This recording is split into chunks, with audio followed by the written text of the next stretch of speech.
Bismillahirrahmanirrahim. Assalamualaikum warahmatullahi wabarakatuh. Anak-anak masih berjumpa kembali dengan Ibu dalam pembelajaran bahasa Indonesia. Nah, hari ini kita masih membahas mengenai teks eksposisi. Setelah kemarin kita melihat unsur-unsur teks eksposisi, lalu jenis-jenis paragraf. Nah, kita akan materi selanjutnya yaitu mengenal struktur dan kaidah teks eksposisi. Nah, teks eksposisi memiliki struktur dan kaidah kebahasaan tertentu. Jadi, pemahaman struktur dan kaidahnya itu sangat penting agar kita bisa membedakan teks eksposisi dengan jenis lainnya. Jadi, kita bisa melihat ya, ini termasuk ke dalam teks eksposisi atau bukan dilihat dari struktur atau kaidahnya dan kaidahnya. Nah, kita lihat yang pertama yaitu struktur teks eksposisi. Kita bagi 3, yang pertama yaitu ada tesis, rangkaian argumen, dan penegasan ulang. Yang di dalam ada teknis yaitu ada isu, permasalahan, pandangan umum. Lalu kalau misalnya ada di rangkaian argumen, ada pendapat-pendapat, lalu berupa fakta, lalu di terakhir ada penegasan ulang, ada kesimpulan dan rangkuman. Nah, kita lihat ya di sini struktur teks eksposisi. Tesis yaitu pernyataan pendapat. Merupakan gagasan utama atau prediksi penulis tentang sebuah permasalahan yang berdasarkan fakta.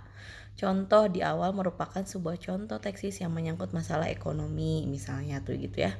Lalu argumen itu merupakan penjelasan secara lebih mendalam pernyataan pendapat tesis yang diyakini kebenarannya oleh penulis melalui pengungkapan fakta-fakta sebagai penjelasan argumen penulis.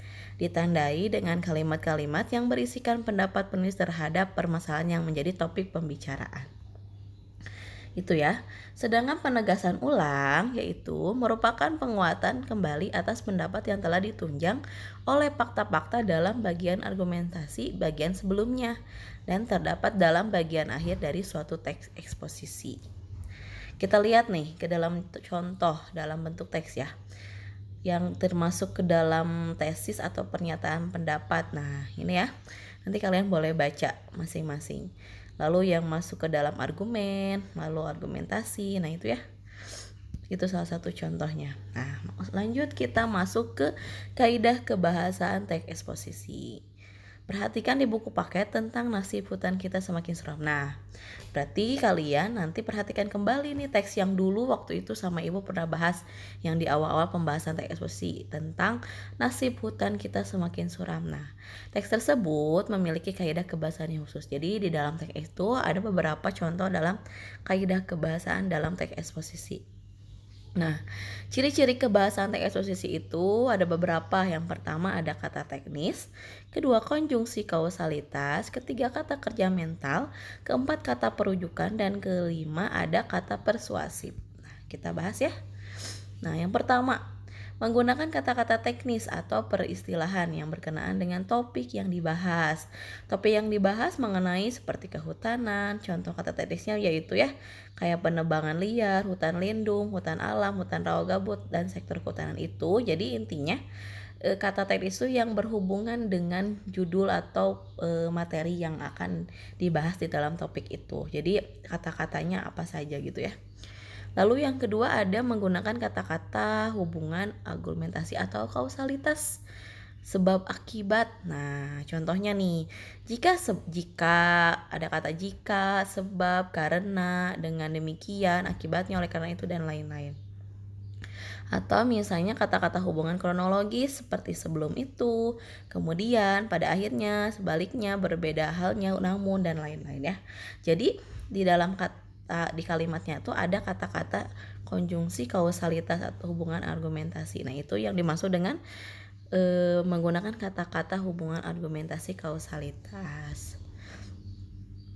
Nah, selanjutnya yang ketiga yaitu menggunakan kata kerja mental verbal. Maksudnya apa? Contohnya seperti diharapkan, memprihatinkan, memikirkan, mengagumkan, menduga, berpendapat, berasumsi, dan menyimpulkan. Itu ya termasuk kata kerja mental. Jadi kalian cari kalimat yang ada dalam kata kerja mentalnya, contohnya itu ya. Lalu selanjutnya menggunakan kata-kata perujukan. Perujukan itu misalnya contoh berdasarkan data, merujuk pada pendapat, atau misalnya bersumber dari. Nah itu ya contoh kata-kata perujukan. Lalu selanjutnya menggunakan kata-kata persuasif. Persuasif itu apa sih? Dulu kita udah pernah belajar nih. Persuasif itu kata ajakan. Nah, berarti contohnya hendaklah, sebaiknya, diharapkan, perlu, harus, dan lain-lain. Itu ya anak-anak, selesai materi kita hari ini mengenai struktur dan kaidah dalam teks eksposisi. Nah, jangan lupa kalian tulis materi yang sudah Ibu bahas, boleh ditambahkan dari buku paket. Lalu kalian juga kerjakan tugas latihan 3.6. Cari ciri kebahasaan teks eksposisi di dalam teks yang ada di halaman 83, yaitu ya yang nasib hutan kita semakin suram. Nah, lalu kalian masukkan nih. Saya tadi kata teknis, contohnya apa saja sih kata teknis? Nah, kalian tulis kata-katanya apa saja. Lalu konjungsi kausalitas, kata-katanya apa saja. Kata kerja mental apa saja. Kata perujukan, kata persuasif, dan simpulan. Simpulan dari materi itu ya. Materi dari artikel itu apa. Gitu ya anak-anak.